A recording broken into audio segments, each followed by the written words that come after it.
வணக்கம் மக்களே. இன்னைக்கு நம்ம சேனல்ல நெட்ஃப்ளிக்ஸில் தமிழ் டப்பிங்கில் ரிலீஸ் ஆன ஹவாக் படம் எப்படி இருக்குன்னு பார்க்கலாம். முக்கியமான அரசியல்வாதி பையனுக்கும் மிகப்பெரிய ட்ரக் மாஃபியாவோட தலைவிக்கும் ஒரு கிறிஸ்துமஸ் நாள் அன்னைக்கு முட்டிக்குது. இதில் அந்த பையனை போட்டு தள்ளுறதுக்காக மாஃபியாவோட தலைவி அவனை தீவிரமாக வலைவீசி தேடிட்டு இருக்காங்க.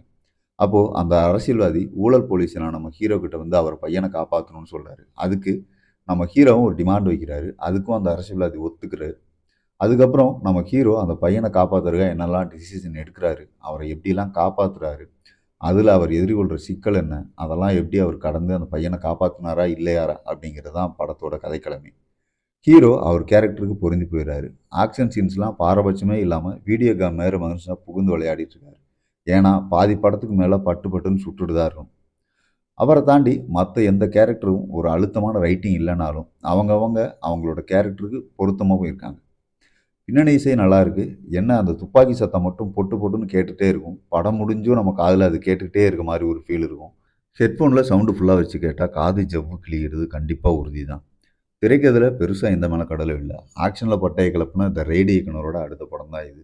அந்த படம் மாதிரியே இதுவும் கிட்டத்தட்ட ஒரே கலவைக்கால மாதிரி தான் இருக்கும். என்ன ஹீரோ கேரக்டர் கூட இந்த படத்தில் அழுத்தமாக இல்லை. ஆரம்பத்தில் சென்டிமெண்ட்டுக்காக சேர்த்தா அவரோட மகள் கேரக்டர் கூட சும்மா துக்கடாவாக தூக்கி போட்டு கிளைமேக்ஸில் அதுக்காக ஒரு சீன் வச்ச மாதிரி தான் இருக்கும். அந்த படத்தில் இருந்த ஆக்ஷன் சீன்ஸ் டெப்த்தாக இருந்த மாதிரி இதில் எதுவுமே இல்லை. ஏன்னா படம் முழுக்க இவங்க சுட்டுட்டே இருக்கிறது ஒரு சிலருக்கு அது சலிப்பு தட்டுவ ஆரம்பிச்சிடும். அதையும் தாண்டி எந்த கேரக்டருமே அழுத்தமாக இல்லைனாலும் முதல் 30 நிமிஷத்துக்கு அப்புறம் படத்தோட ஆக்ஷன் சீன்ஸ் எல்லாமே படத்தை காப்பாற்றிடுது. கதையெல்லாம் தேவையில்லை, எனக்கு ஆக்ஷன் மட்டும் போதும்னு நினைக்கிறவங்களுக்கு இந்த படம் சரியான தேடி தான். மற்றவங்களுக்கு இது ஒரு கொரப்பட்டினி மாதிரி தான்.